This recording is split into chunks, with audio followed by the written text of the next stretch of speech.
రాముణ్ణి కొలిచినావమ్మా నిత్యం పూజలే చేసినావమ్మా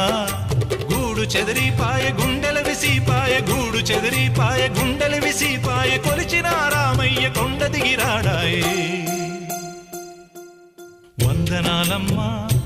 అమ్మా వందనాలమ్మా